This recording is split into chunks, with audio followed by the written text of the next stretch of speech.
Masechet Kiddushin, résumé du Daf Tetzav.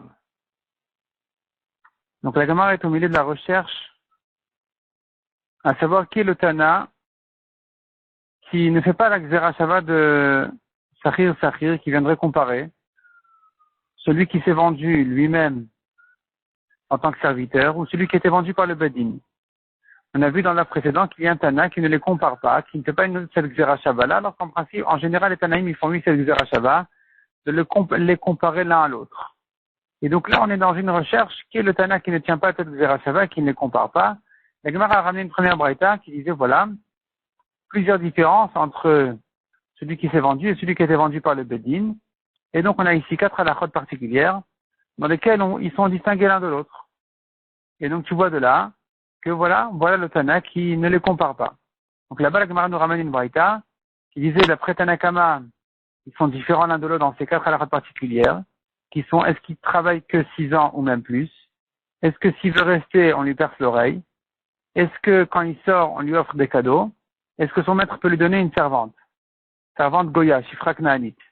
Donc ça, ce sont 4 halakhot sur lesquels sont marqués dans la Braïta les Tanaïm. Est-ce que ce sont des halakhot qui ne concernent que celui qui a été vendu par le Bedin, ou même celui qui s'est vendu aussi en tant que serviteur, lui aussi, eh bien, ne travaille que 6 ans. S'il reste, on lui percerait l'oreille. Si son maître lui donne une servante Goya, il sera obligé de se marier avec elle. Et puis, quand il sort, il faut lui offrir des cadeaux.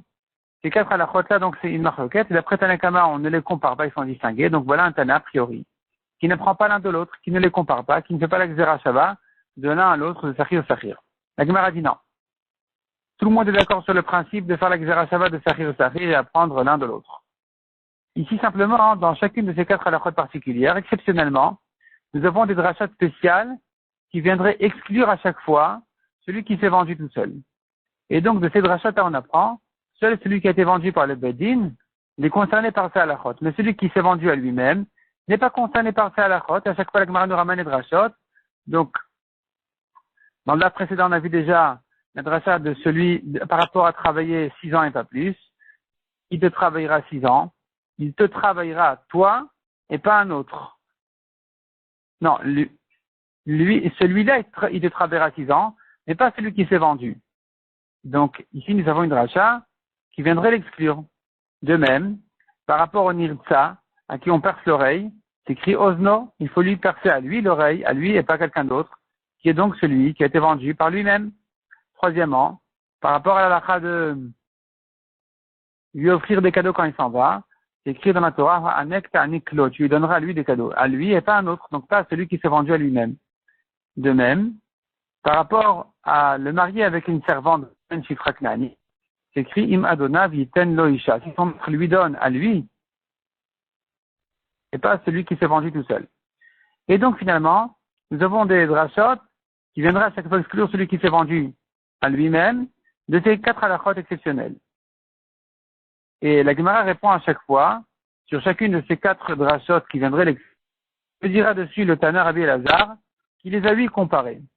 D'après lui, ils sont 8 égaux, et que donc celui qui s'est vendu à lui-même aussi, il est concerné donc par ces halakhot là, de ne travailler 6 ans, de lui percer l'oreille, de se marier avec une servante, et de recevoir des cadeaux quand il s'en va. C'est halakhot là qui, d'après lui, concerne aussi celui qui s'est vendu à lui-même. Qu'est-ce qu'il fera donc des psukim qui l'ont exclu? Des psukim qui, d'après Tanakama, l'ont exclu. Il devrait exclure d'autres choses d'après lui. La Gemara, à chaque fois, elle fait les drachot selon Rabbi Elazar. Donc, en tout cas, ce Tana aussi pourrait dire qu'on compare lui, on fait lui l'exera shava de Sachir. Qui est le Tana qui ne la fait pas? La Gemara trouve un nouveau Tana.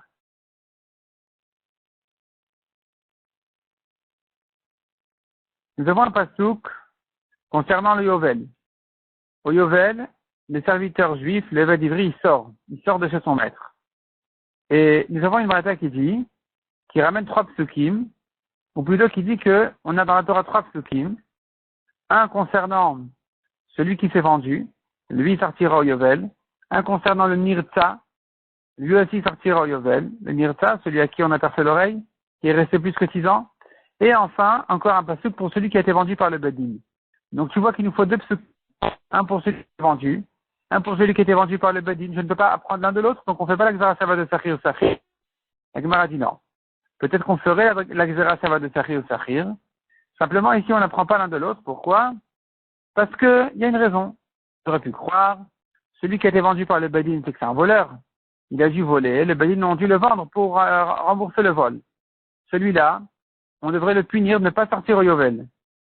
Donc c'est pour ça que j'ai besoin de passer qui me disent non, il sort lui aussi va sortir au Yovel.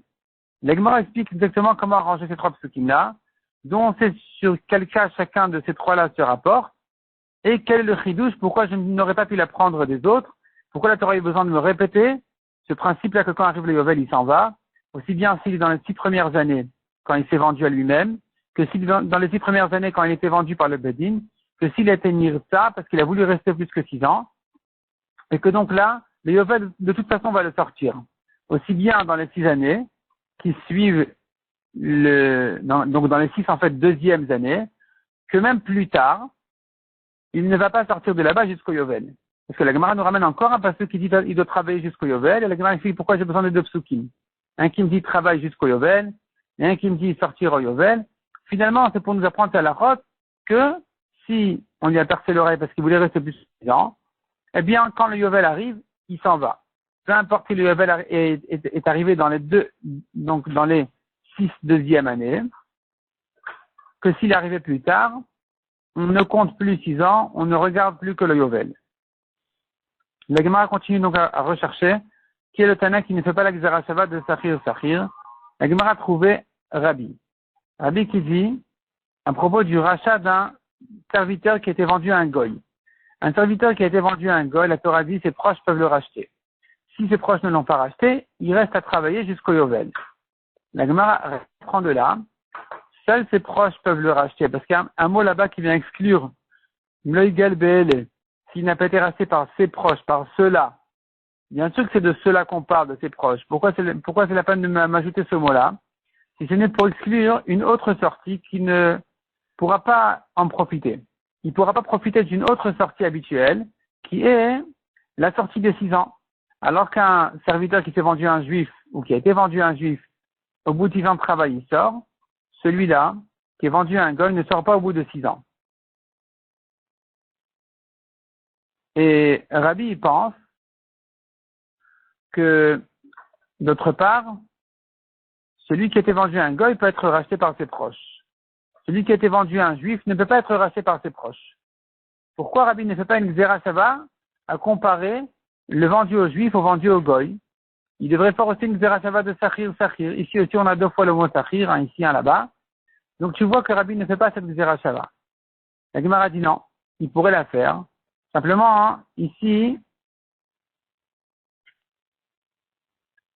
c'est différent, parce que nous avons un pastou qui nous apprend que seul celui qui a été vendu au goy est resté par ses proches. Mais celui qui a été vendu aux juifs n'est pas resté par ses proches. La Gemara dit cependant, Rabbi Yossi Agili et Rabbi Akiva ne sont pas d'accord avec Rabbi qui a dit que celui qui a été vendu à un goy ne sort pas au bout de 6 ans de travail. Il ne sort que soit au Yovel, soit s'il a été racheté par ses proches.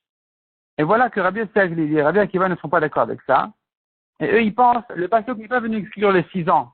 Il n'est pas venu dire qu'il ne sort pas à 6 ans de travail. Le pasteur vient dire autre chose. En réalité, le pasteur ne se rapporte que sur celui qui a été racheté donc par ses proches, en disant il faudrait distinguer entre celui qui a été racheté par ses proches et celui qui a été racheté par d'autres personnes, que dans un cas, il se libère. Dès qu'il a été racheté, il est libre. Et dans l'autre cas, il va travailler jusqu'au Yovel chez celui qui l'a racheté. Et là, il y a une marloquette entre Rabbi Yossi Agili et Rabbi Akiva. Dans quel cas il est libre et dans quel cas il va travailler chez celui qui l'a racheté, entre ses proches et des étrangers. La Gemara finalement conclut à dire qu'ils sont, le fond de leur marloquette est dans la svara, dans la logique, à savoir quelqu'un qui est racheté par ses proches ou par des étrangers, dans quel cas il est plus logique de dire qu'il a qu'à travailler chez eux. Une svara dirait, il vaut mieux qu'il travaille chez les étrangers parce que sinon ils ne vont pas le racheter.